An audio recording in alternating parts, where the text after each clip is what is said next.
Hello, my name is Jacob, and I'm a Norse Pagan. And when I'm selecting video topics, I always think back to my first days in the faith, my first days interested in it. And I always think, what was I interested in? What was I finding? What did I wish I knew more about then that I know now? And I think one of the things that a lot of people attach to right away is the Viking symbols or the pagan symbols, or even just magic symbols in general. So I literally just Google searched, because I know this is something I did when I first started, and I know it's something that a lot of people do, is I just Google searched like Viking symbols. And I'm going to put up a chart for you now of like one of the first things that popped up. And this is what's spawning this new series. I want to talk about all of these symbols in their own video, to talk about what do we know about them historically, but mainly to focus on what do they mean now. Because I have to think, what voice do I carry within this community? I'm nowhere near as educated as a lot of the YouTubers out there, but ultimately this channel is about my journey through this faith and sharing that knowledge of what I've learned along the way, along my journey with all of you. And so what have I learned about these symbols? So looking at this chart, the first one I want to talk about is something I have tattooed on my body because it was the first thing that I saw that I was like, wow, that's really cool looking. I really want this. You know, the brief information I looked on it seemed cool. And I know this is a reason that a lot of people end up getting it as a tattoo or as a symbol they carry around. And it's also something you see in Viking media at the most basic level. So today we're going to be talking about the Vegvisir.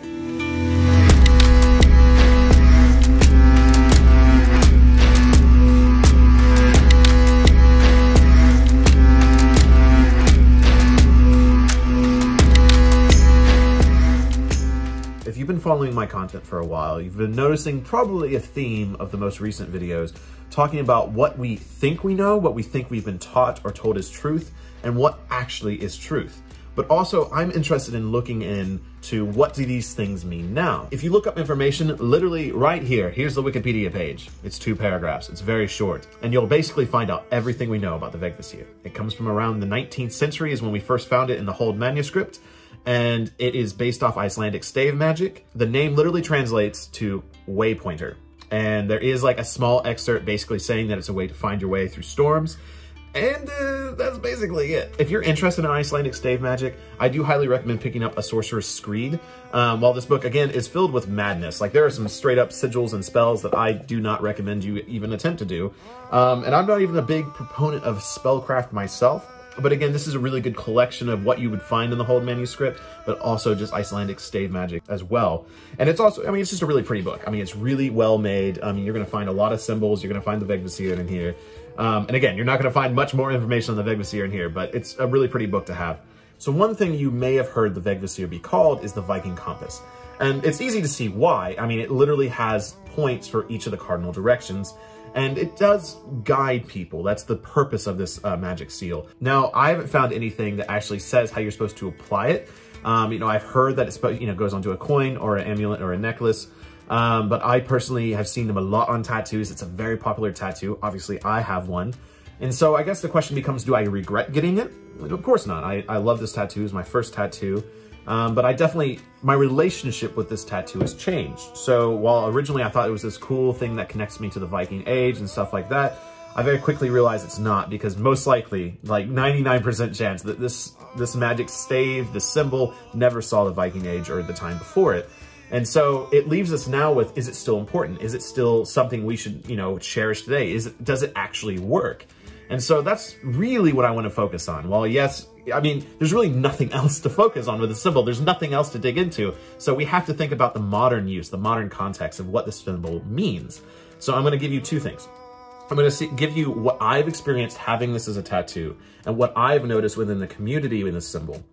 And then also I'm going to move more into my theories. So when I get to my theory section, remember, that's a theory. It's not truth. I'm not saying it's truth. It's just a theory. But for now, let's start with what I have noticed with this. The real world example of I have a magic stave on my arm. What has it done? Has it done anything? Because ultimately with magic and symbols and sigils and things like that, we want results. We expect it to produce something, and that's what gives it its magic.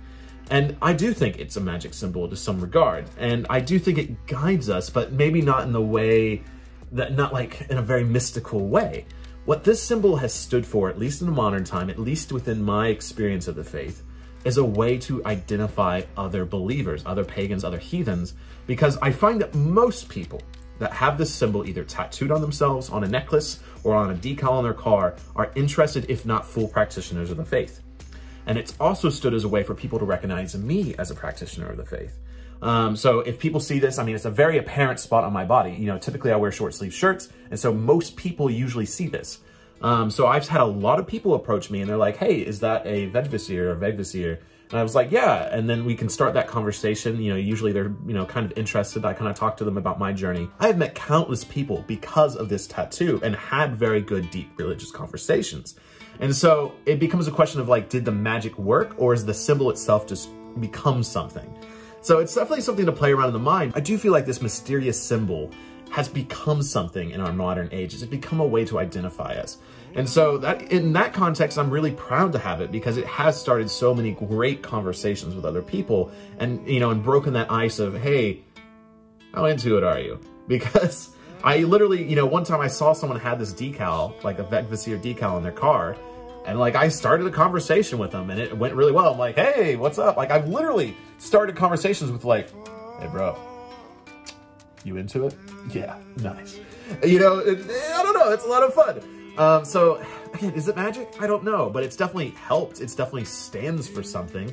And so maybe it is. So my theory of this symbol is something I've been playing around with for a while. Again, I have no way to prove it. It's just something that's been interesting to me. That I theorize and I picture when I look at this tattoo, when I look at this symbol, is the 9 realms. So bear with me here. And, you know, it kind of goes with the compass thing. It kind of goes with, the, you know, the guide pointer or whatever. So you have us in the center. Midgard, middle of everything. And then you have all the realms around it. And so it's just been kind of placing where those realms would be. Perhaps Muspelheim and Niflheim are like on these, you know, the sides of it. And maybe, you know, above those things is Asgard, you know, and you have like all the different lines, you know, on the, you know, the main symbol down here at the bottom, or right here. I'm sure I got it right here for you. And so, and you have maybe the multiple halls. And maybe that's just like getting too crazy into it, because obviously it's like, maybe they probably weren't thinking these things when they made this symbol. But at the same time, you know, it's something that's become, you know, accustomed to me is thinking of the 9 realms all around the branches of Yggdrasil in the stave. So yes, this is something that I can't prove, but it's also at the same time something that is a fun theory. And I think it's okay to theorize on things in this faith, as long as we don't say it is fact and it is truth. And so I know this has been a short video and I didn't want to keep this super long because honestly, the conversation about this has been going on for a while. There's very few things I need to clear up in this video. One, Vegvisir is not a Viking symbol. It is an Icelandic symbol from around the 19th century, possibly older, but we can't prove that, that is supposedly used to help find someone's way, most likely through a storm. It is very popular in modern Viking media and very popular in the Norse Pagan community. I believe it has helped us find one another. I believe it stands for something now, even if it's not necessarily magical, it is a symbol for something.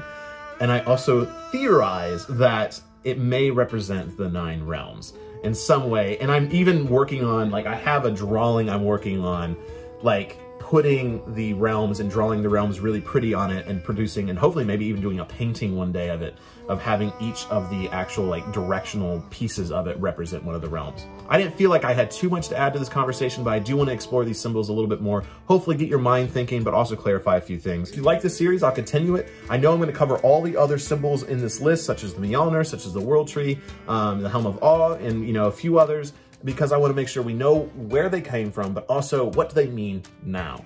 So, folk, until the next time we talk about Nordic symbols and magic symbols, Skål.